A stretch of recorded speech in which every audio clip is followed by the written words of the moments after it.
얼마 전에 어떤 모임에 갔습니다. 한 분이 그런 고통을 호소하더라고요. 사람 때문에 너무 힘들다. 어떻게 그럴 수가 있을까? 사람이 참 힘들죠. 인간론, 어려운 말로 인간을 어떻게 볼 것인가, 인간을 어떻게 볼 것이냐에 따라서 사회를 어떻게 볼 것인가라는 연결고리가 이어지겠죠.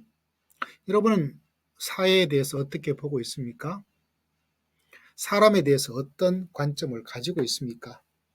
기질적으로 조금 우울하게 보시는 분도 계시고, 기질적으로 밝게 보는 분도 있고, 우리는 성경의 말씀에 기초해서 사람을 어떻게 볼 것인가, 성경적 비판 이론이란 책에서 아주 감동적인 이야기를 해주고 있더라고요. 저도 사람에 대한 여러 가지 이야기를 보면서 저는 기질적으로 조금 우울한, 또 심각하게 아주 진지하게 바라보는, 그러다 보니까 좀 부족한 것이 쾌활, 기쁨, 이런 게 조금 부족한 것들 반성을 하고 있는데 생각만큼 잘 되지는 않고 있더라고요. 그런데 저자는 아주 좋은 균형 잡힌 이야기를 해주고 있어서 엄청 도움이 되었습니다. 크리스토퍼 와킨이라는 호주에 있는 저자입니다. 저자는 이야기하는 것 가운데서 어떤 아이디어를 우리에게 제공을 해주고 있는가? 다중 렌즈 이야기를 하고 있더라고요.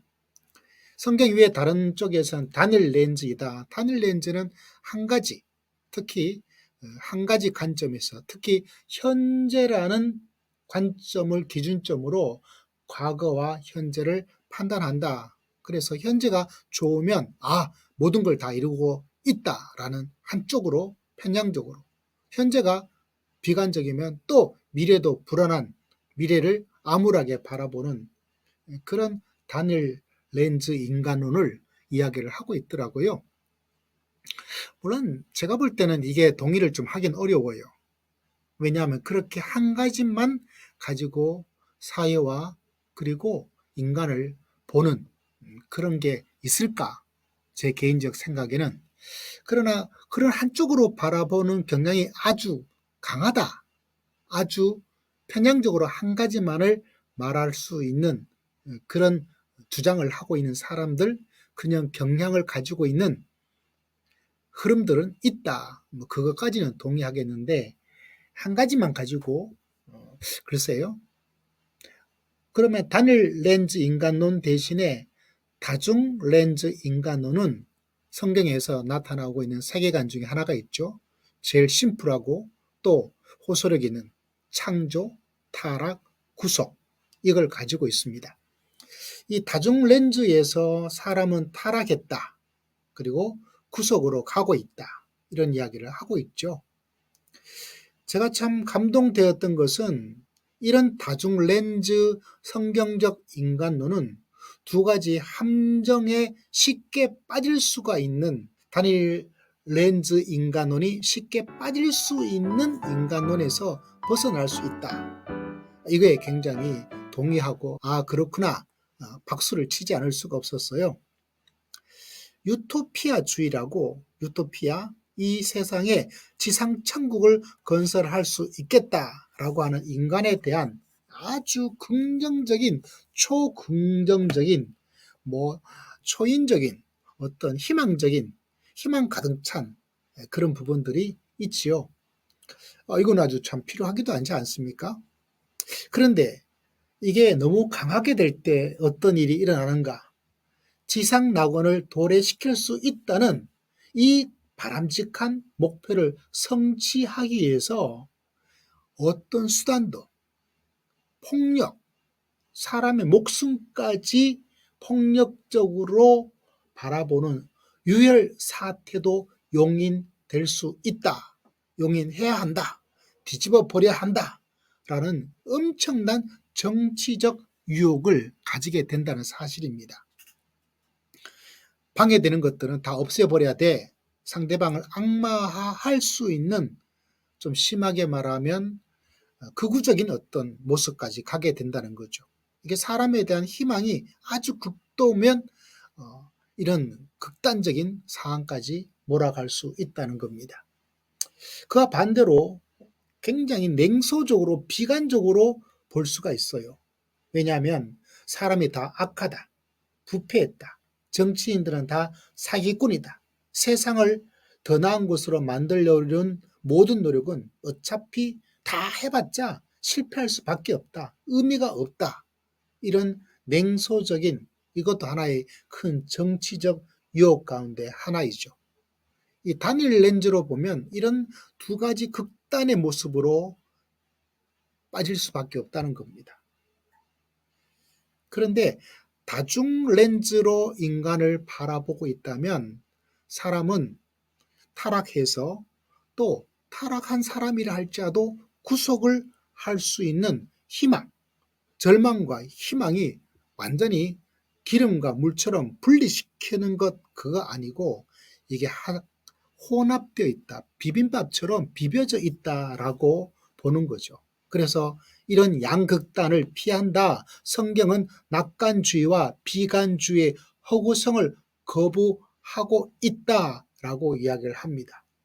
제가 이야기를 들으면서 굉장히 마음에 도전을 받았어요.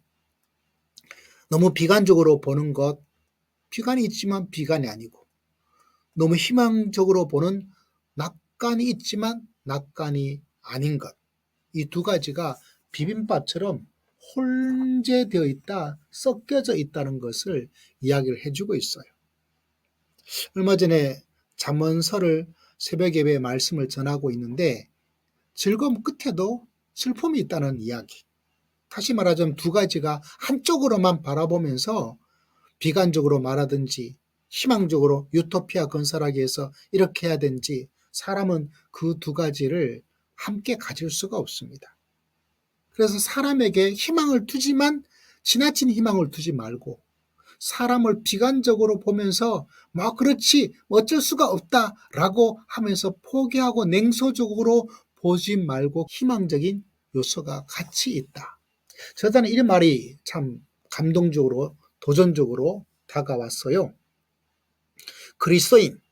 그리스도인들은 비관론자보다 더 비관적이고 유토피아주의보다 더 유토피아주의적이다. 너무 멋진 문장입니다. 왜 그럴까요? 여러분, 비관론자보다 더 비관적인 것, 사람이 가지고 있는 악한, 제약된 문제들, 이게 아무리 사람이 이것저것 노력한다 하더라도 결국은 부패한 사람의 모습이 없어지지가 않아요. 그러다 보니까 참 비관적이죠. 해서 뭐 하겠는가라는 생각을 가지게 됩니다. 그러나 또 반대로 유토피아주의자보다 훨씬 더 유토피아적이다. 꿈을 가지고 있는 거죠. 슬픔과 울음과 고통이 없는 현실, 즉 그리스도께 속한 사람의 눈에서 모든 눈물이 닦이는 죽음이 없는 현실을 믿고 있습니다. 이게 성경에서 우리에게 가르쳐주고 있는 인간과 사회에 대한 모습이죠. 차가운 듯 하면서 뜨겁고, 뜨거운 듯 하면서 차갑고, 이 밸런스를 잘 섞어서 맛있는 비빔밥을 만드는 것이 참 중요하다라는 결론을 가지게 됩니다. 선이 있지만 악이 있고. 근데 여러분, 성경에서 우리에게 말해주고 있는 이 저자의 놀라운 통찰력 가운데 하나가 뭐냐면 선이 먼저 있었고 악이 있었다. 그리고 그 악이 있지만 악은 선을 이길 수가 없다라는 두 가지. 참 이걸 보면서 제 마음에도 사람에 대해서 너무 비관적으로 진지하게 바라보는 건 좋지만 이건 정말 선을 바라보지 못하고 있구나라는 반성, 그에 대한 희망, 이걸 다시 한번 바라볼 수 있는 그런 좋은 독서의 시간을 가질 수가 있었습니다.